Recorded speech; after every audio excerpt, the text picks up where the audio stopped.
बाजार समितीची निवडणूक लागल्यापासून भारतीय जनता पक्षाच्या कार्यकर्त्याचे जवळपास 5 ते 6 मेळावे घेतले, बैठका घेतलेल्या आहेत आणि माझ्या माहितीनुसार मी अनेकांच्या साक्षीनं आमच्या चारही म्हणजे तिन्ही लोकप्रतिनिधींना मी विनंती बैठकीला येण्याची केलेली आहे। एका बैठकीमध्ये सचिनजी आले होते, देवेंद्रजी कोठे आले होते, मालक दोन्ही बैठकीला आले नाहीत, सगळ्या बैठका घेतल्या आहेत, भारतीय जनता पक्षाने घेतलेल्या आहेत।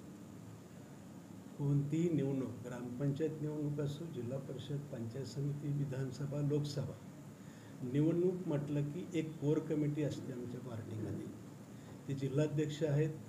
जिल्हाध्यक्षांनी बहुतेक कोर कमिटीच्या मिटिंगमध्ये निर्णय घेतले असते। आता मला कोर कमिटीत मी आहे का नाही मला नक्की माहिती नाही, ज्या अर्थी बोलावलं नसेल त्या अर्थी मी कोर कमिटीमध्ये नसेल हे मी मान्य करतो, पण कोर कमिटीचा निर्णय एक लोकप्रतिनिधी म्हणून त्या मतदारसंघाचा सेवक म्हणून थोडंसं माहिती झाली असती की असं असं ठरलं आहे कोर कमिटीमध्ये आणि त्या कोर कमिटीप्रमाणे आम्ही असं असं निर्णय घेतो, आनंद वाटला असता, मला काही दुःख नाही। शेवटी कोर कमिटी पक्षाने जो निर्णय घेईल तो माझ्यासाठी शिरसावंत आहे।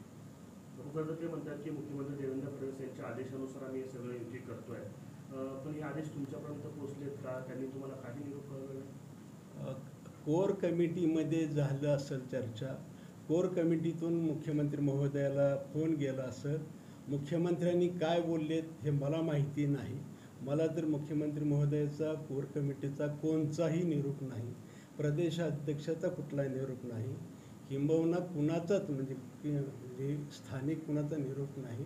फक्त आपल्या माध्यमातून मला काल कळालं की त्या अशाशी पत्रकार परिषद झाली, काँग्रेस सहित युती झाली, जे की कधीच कुणाला मान्य नाही, काँग्रेस भाजप हे मान्य नाही असताना सुद्धा झालेल्या एखाद्या जिल्हाध्यक्ष आहेत त्यांचा तो अधिकार आहे, पार्टीनं जिल्हाध्यक्षाला सगळे अधिकार दिलेले असतील एखाद्या दिवस माहीत नाही आपल्याला, मला त्यातलं खोल माहिती नाही काय झाले।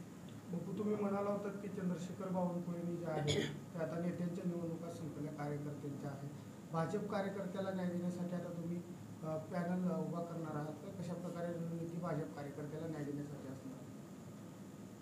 6 एप्रिलला भारतीय जनता पक्षाचा स्थापना दिवस होता।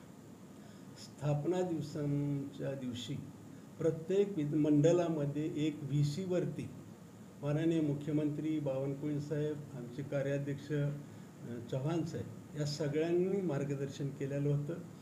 प्रत्येक विधानसभामध्ये, प्रत्येक मंडळामध्ये ह्या सभा झालेल्या आहेत आणि त्या सभेमध्ये आम्हाला ठासून चंद्रशेखर बावनकुळे साहेबांनी ठासून सांगितलं आहे, प्रत्येक स्थानिक नेत्यांनी आता नेत्याच्या निवडणुका संपलेल्या आहेत, आता भारतीय जनता पक्षाच्या कार्यकर्त्यासाठी अहोरात्र झटा आणि त्यांना निवडून आणा। त्या दिवशीचं जर तुमच्याकडे कुठं क्लिप मिळाली तर ते तुम्ही घ्या, मला थेट जरी म्हणले नसतील तर 10 लाख कार्यकर्त्यांना हे संबोधित केलेलं आहे आणि मी कार्यकर्ता आहे, भारतीय जनता पक्षाचे दिलेले आदेश पाळतोय।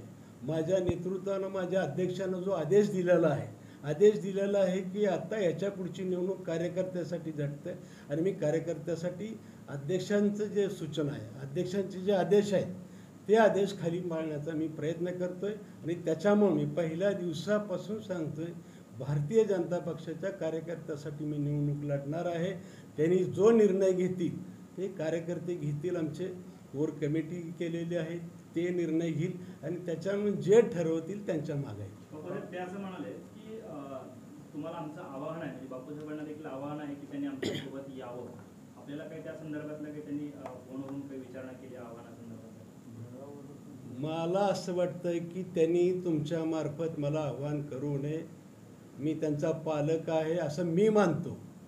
त्यांना जर पालक वाटत नसेल तर मला असं वाटतं की तुमच्या मार्फत दिलेलं निवेदन बरोबर आहे आणि मला असं वाटतं की आज सुद्धा प्रदेशाध्यक्ष, जिल्हाध्यक्षांनी जो निर्णय घेतील, भारतीय जनता पक्षाचे 2 आमदार आहेत, भारतीय जनता पक्षाची सत्ता आहे, तुम्हाला जर मुख्यमंत्री महोदयांनी काँग्रेसबरोबर चंद्रशेखर बावनकुळे साहेब अध्यक्ष, प्रदेशाध्यक्ष त्यांनी जर तुम्हाला काँग्रेसबरोबर जायला सांगितलं असेल तो निरोप, तो संदेश मी ग्राह्य धरतो आणि जर समजा बैठकीला बसू. आता माझ्या मतदारसंघात छोटं गाव आहे, म्हणजे माझा मतदारसंघ छोटा आहे, त्यांच्या तिकडच्या दक्षिण तालुक्याच्या दृष्टीने मी छोटा आहे आणि मला राजकारण कळत नसल्यामुळे विचारू नये. माझं असं मत नाही की मला लय कळतं आहे, मी आज सज्ञान आहे, माझ्याकडली ताकद आहे, मला विचारल्याशिवाय काही करू नये अशी माझी म्हणणं नाही.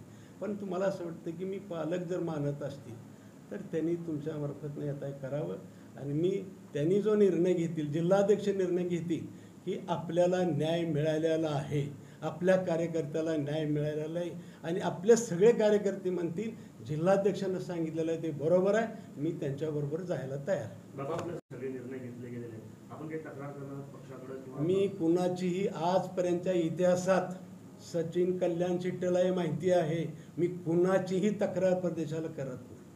मी स्वतः मला जेवढं शक्य आहे निभावण्याचा प्रयत्न करतो, त्याच्यातून मार्ग काढण्याचा रडणारा कार्यकर्ता नाही, तक्रारी करणारा कार्यकर्ता नाही. बापू पुढे पॅनल मग आपण कंटिन्यू लढणार आहे आपलं, कारण उद्या शेवटचा दिवस आहे, तर पॅनल आपलं असणार आहे किंवा काय?